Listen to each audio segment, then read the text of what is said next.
Good morning again. This is Miss Shinri and magluluto po tayo ngayon ng malagkit. Ang ilalagay natin is ube. O di ba? Ibang klase naman ngayon. Nagsaing na ako ng malagkit. Ang ginawa ko sa kanya, 3 gatang na malagkit at 1 gatang ordinaryong bigas. O, ayan. Sinaing ko siya sa gata. Nilagyan ko na siya ng gata kasi tamad akong maghalo, okay? Ilagay na natin siya dito, i-transfer natin siya dito sa kawali. Aray ko, mainit. Mainit pala. Oh my God. It's so init, ha? Teka. Gawa tayo ng paraan para hindi mapaso ang lola. Ayan.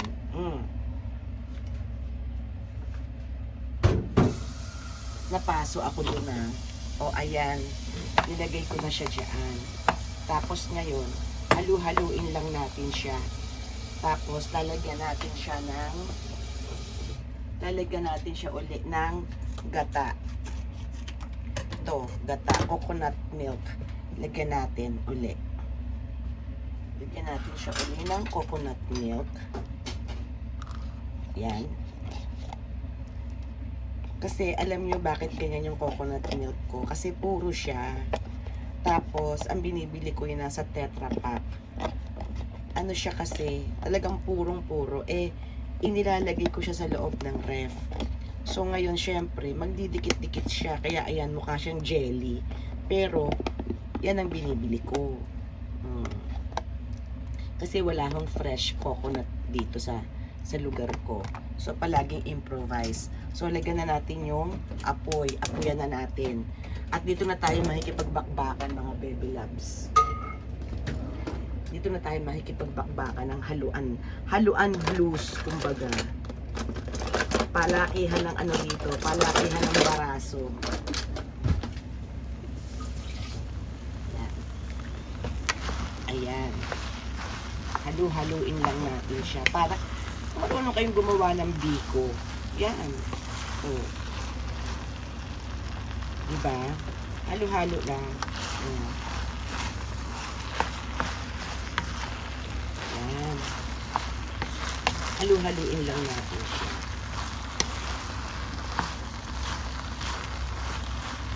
Inaan lang natin ng konti yung apoy natin kasi baka masunog. Diyan tayo makikipagbulo ngayon sa kakahalo. At kakadaldal ko. O, diba?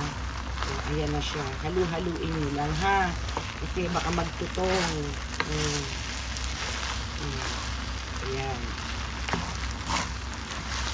Halo lang tayo ng halo.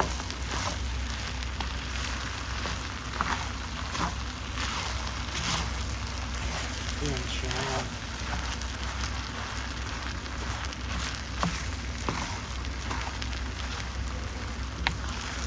Diba? Paanuhan dito, palakihan ng muscle. Gusto mong kumain ng ganyan, so magpakahirap ka. Diba? Walang madali. Lahat pinaghihirapan. So, ayan. So, halo lang tayo ng halo. Ganyan. Halo lang. Kaya natin yan. Mamaya naman yung sarap liglig niya ng ating hahanapin. Ay, nahoholog-holog siya. Maliit yata ang aking kawali. Hindi, pero tama lang yan. So, ayan. Nilagyan ko nga pala siya ng konting asin kanina habang sinasaing ko siya. Nagbibigay ako ng konting ano lang ho, pitik lang ng ano. Pitik lang ng ito, pandan ho yan, ha? Hindi ho yan damo. Halo-halo lang tayo. Malakihan ng braso dito. Hindi ko ho siya lalagyan ng sugar or whatever. Wala ako ilalagay sa kanya. Kasi ho, ang gagawin ko sa kanya is, gagawin ko siyang violet.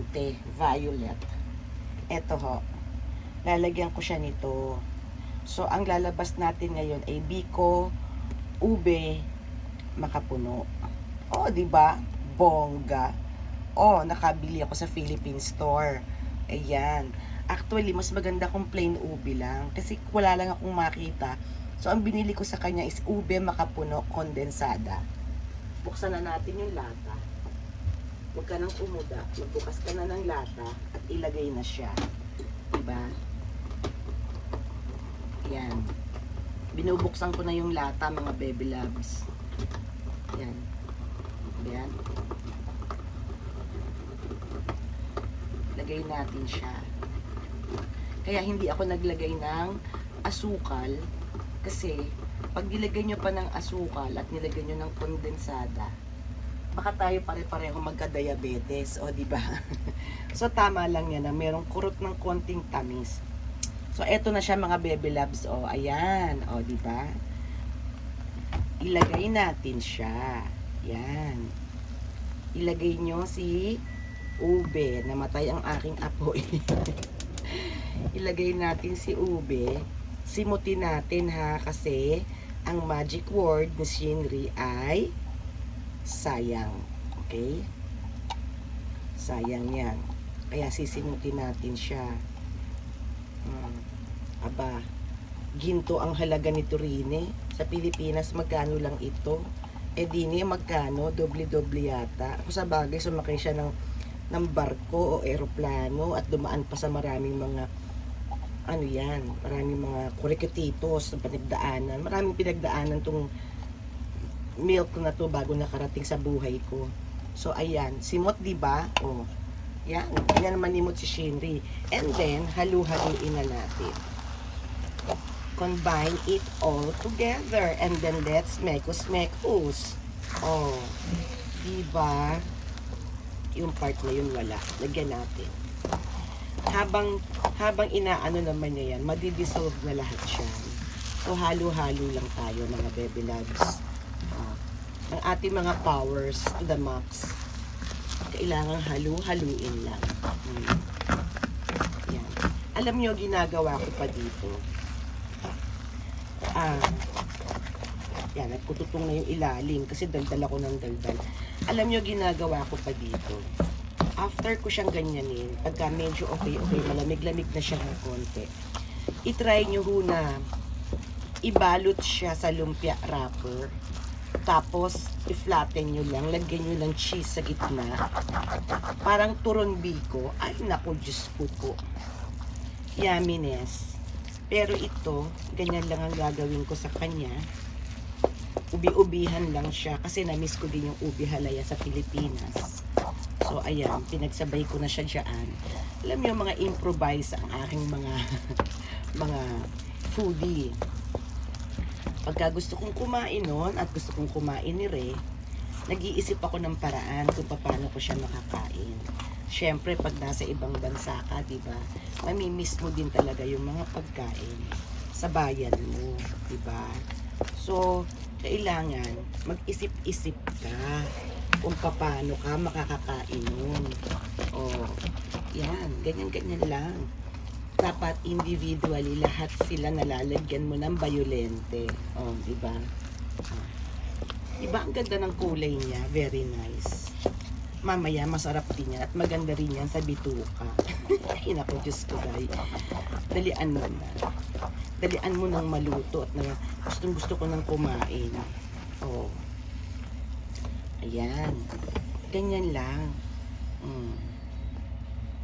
Simutin natin kasi ang magic word ni Shinri ay sayang. Ayan. Sayang. Lahat yan, kailangan lagyan mo ng ubi labs. Kailangan lahat sila maging bayolente. Para maganda ang presentasyon. O, diba? Actually, gusto ko pa siya lagyan sana ng langka. Kaya lang, diba, meron ng coconut, meron ng milk, hindi kaya masakit sa tiyan. At saka balak ko ang gawin. Yung sinasabi ko sa inyo, na iro-roll mo siya sa balot ng lumpia para maging turon biko siya. Ay naku, napakasarap, sinasabi ko lang sa inyo. Yumminess.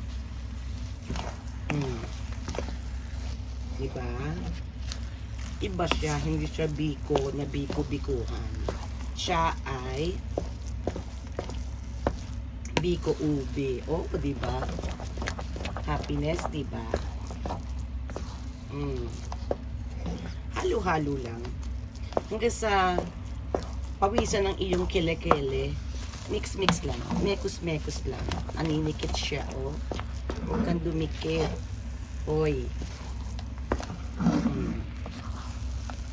Yan. Kailangan nakuha natin yung totong na yun. Halo-halo lang tayo. Yan. Halo-halo.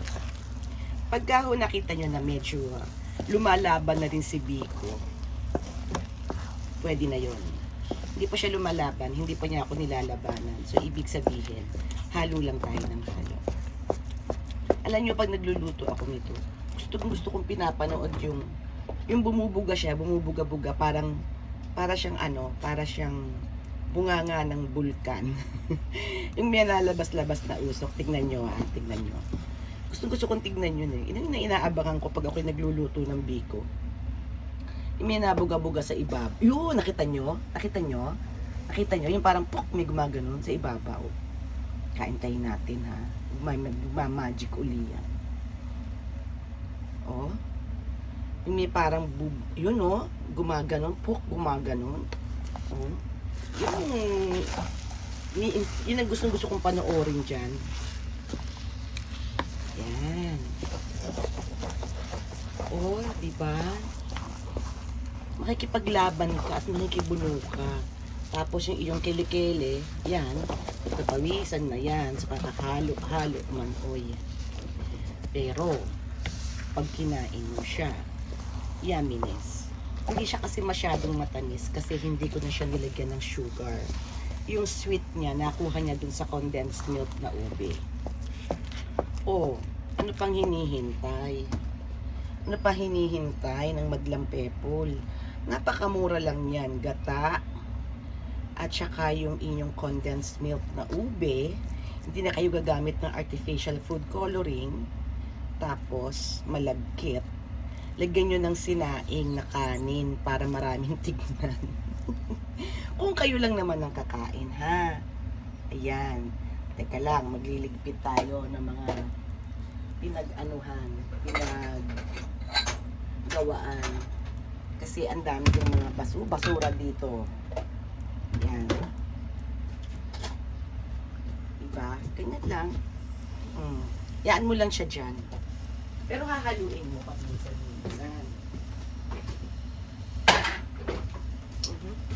Hahaluin niyo pa minsan-minsan. Binabalikan yan, hindi iniiwan forever, ha?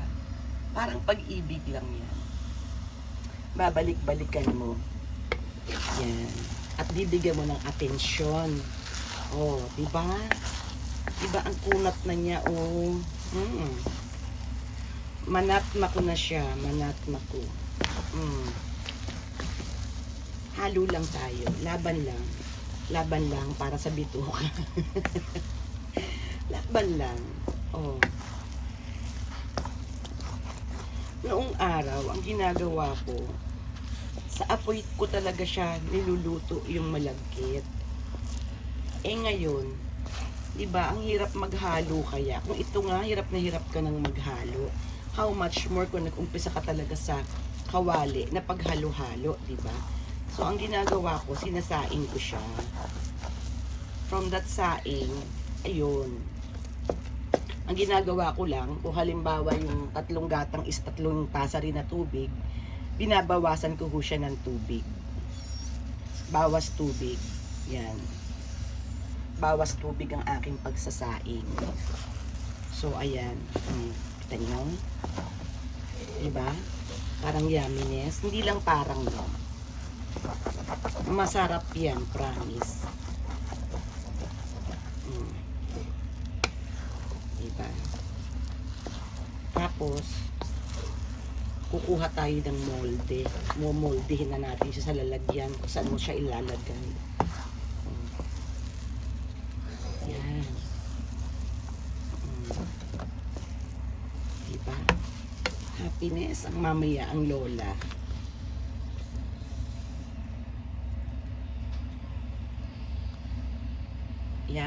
aking foodie.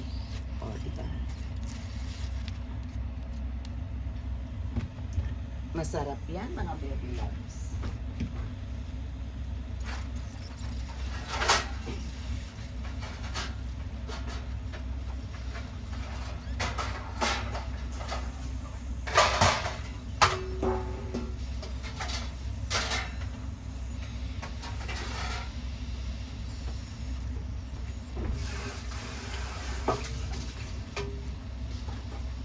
Naglabas na ako ng moldehan kasi papahiran ko siya ng konting butter para hindi masyadong dumikit.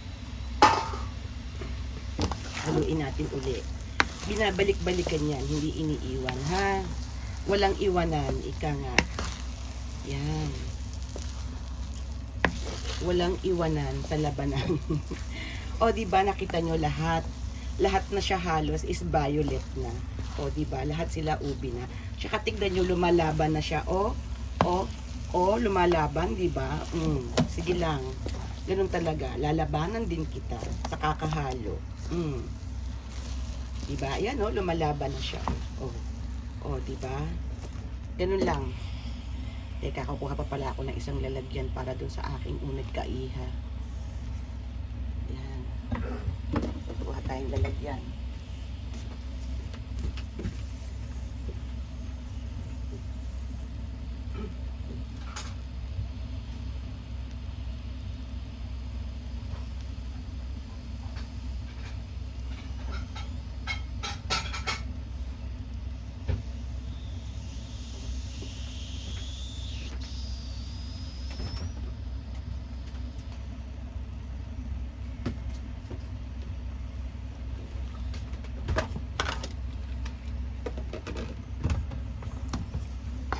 Halo lang.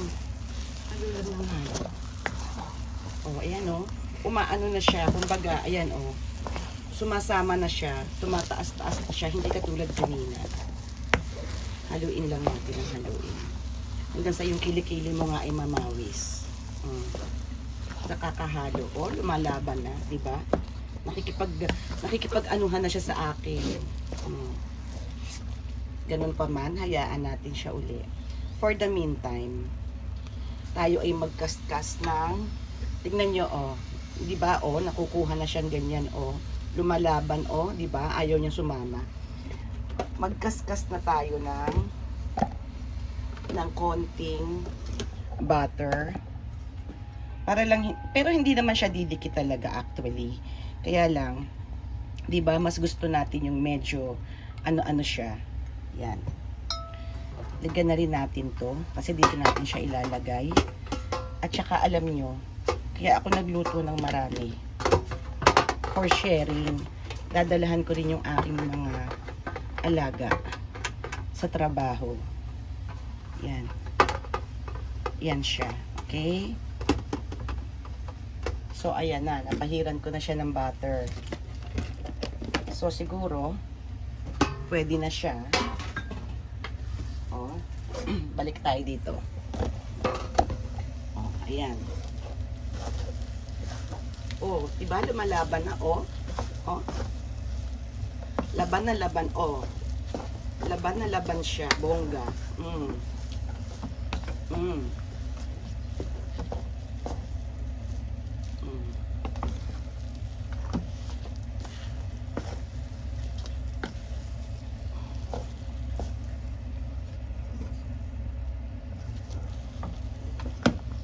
Lumalaban na talaga.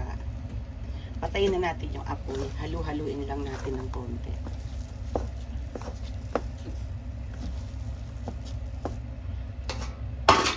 Paglalagyan ko muna yung aking anak. Yung aking anak ay paglalagyan natin. Yan. Para pagpunta niya mamaya, maibigay ko. Yan.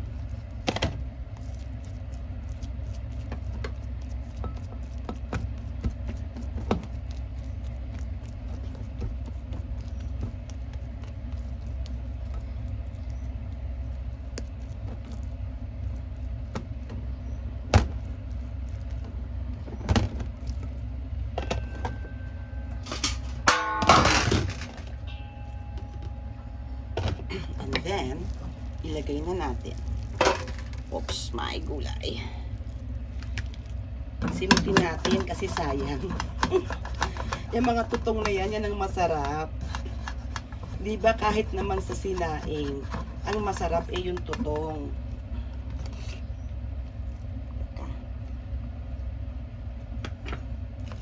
Yan. Ganyan-ganyan mo lang siya. Spread mo lang.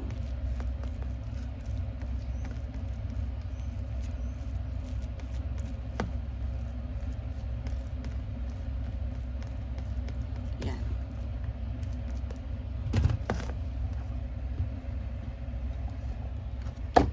Nakikita nyo na ba? I-flatten nyo lang yan. I-flatten lang. Ganyan lang siya. Hayaan nyo lang siyang pumlat dyan at magpantay-pantay ang consistency niya. Yan. Oh, ano pa ang ginagawa ninyo, mga mudra bells? Murang-mura lang to. Malagkit. Ulitin ko uli. 3 gatang na malagkit ang ginamit ko at 1 gatang na ordinary na rice.